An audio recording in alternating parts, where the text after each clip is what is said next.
polarization, which is, really when we just look at the state of the planet, like, and what's happened, it's all been like one extreme to the other. Right? Like, it's this human tendency that we have when we see something that we don't like,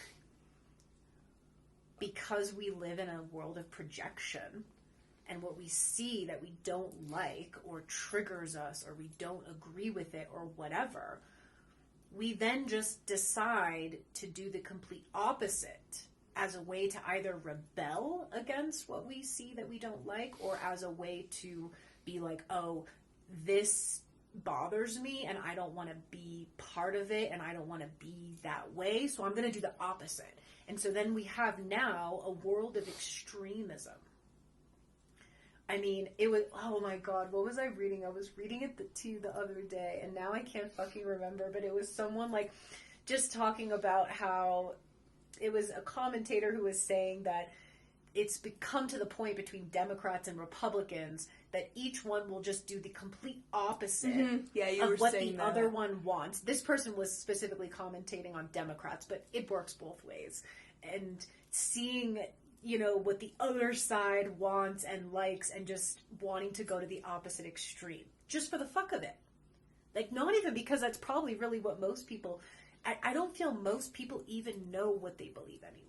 They don't even really know what resonates with them. It's just that they see something they don't like, and then they go the complete opposite direction. Like, there's no balance. And it's like, it gets very like, it goes from one extreme to the next of like, implementing this and then taking it away, and like the abortion. So extreme. And women feel like someone is just trying to strip them of what little power or what they feel as some form of control of their lives or whatever people are. And it's like, we can have, like you said, it doesn't have to be extremes. It's the same with cancel culture. Someone says something you don't like, cut them out, cancel them, unfollow them, don't listen to a word they say. And it's like, what about a happy medium?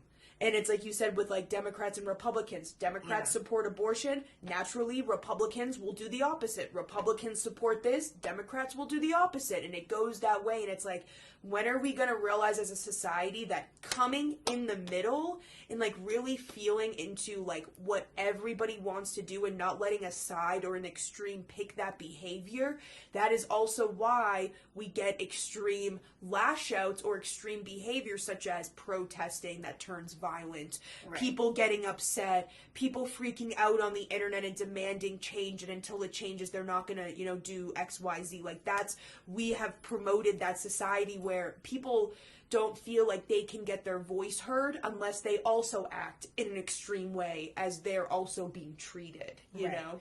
No, it's like with everything. You see it with everything. Everything in our world is polarized. It's like you have to be on one extreme side or the other. There is no middle ground. There is no balance. But, sometimes the seesaw has to do this until it does find the balance. So I think that is what we're going through just as a collective. I mean, not so much us or people who have already kind of been through that. We've been through the extremism too.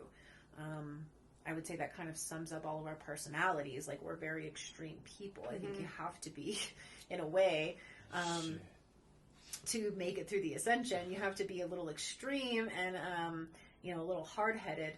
But it serves us well in the long run. In the short term, though, we went through all the same things, going between like what, we were all vegans. We were all crazy vegans and vegetarians, and we had our opinions and we were very strong about them. And then, of course, we flipped the other side and we're completely the opposite. And now we mellowed out. So, because you have to come into balance at a certain point. Either extreme path you take is ultimately going to fail, because extremism is duality. Like, heaven on earth, I feel, is the middle ground. It is the balance. Like, everything in balance is what 5D is. There is no extremism. Yep.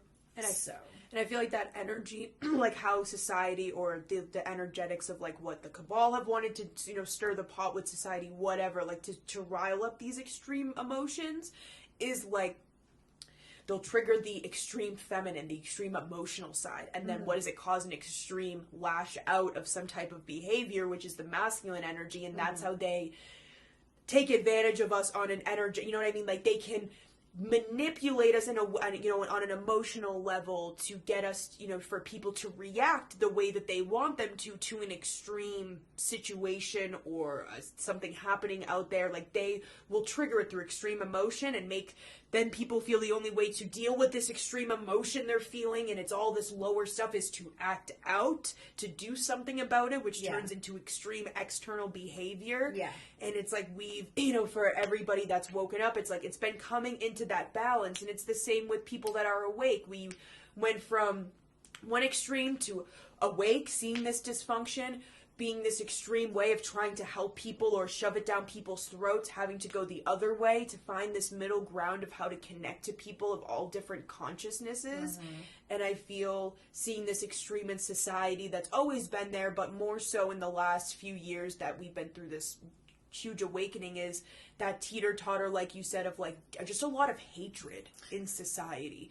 And if we are in this amount of hatred or cancel culture, or just, you know, shitting on people, making them feel bad if they feel a different way, or just being really mean to them because they don't agree with something that you feel, or they don't have that viewpoint, we're in this deep teeter of a totter of like hatred as a society for these last few. It's just gotten worse. More hatred, more of that lower. Yeah. But we're gonna flip to an extreme of like love, you know? Like, that's why this society is the way it is right now, because that teeter-totter is gonna go the other way, and we're gonna be flooded by extreme amounts of love.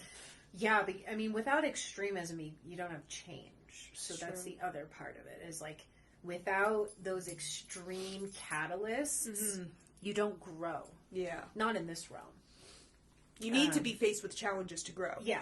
Anything that challenges you is going to help you grow. For sure. And just in the upper realms, it's more of a exciting challenge. It's a new... They're not bummed. They're not bummed. They're like, yeah, new stuff, new this. And here, we have to have extreme, sometimes very challenging tests in order to grow, because we are slow. We live in this encapsulated time and space plane that is very slow. That is getting faster, but it is notoriously slow. So these catalysts will create change. They are creating change in just the way that they're unfolding. But that way of extreme love, I feel, does come through balance. But I feel like what's going to happen is that the majority of humanity is still going through this seesaw thing of opposing forces and extremism. And that extremism is no longer going to work. Meaning everything you kind of try to do that's very one way or the other is going to backfire until it brings people into more of a state of moderation and balance, and that's where they'll thrive. So they'll learn, just like it makes me think of Pavlov's experiments. I don't know why, but the dog guy. Pavlov was the dog guy.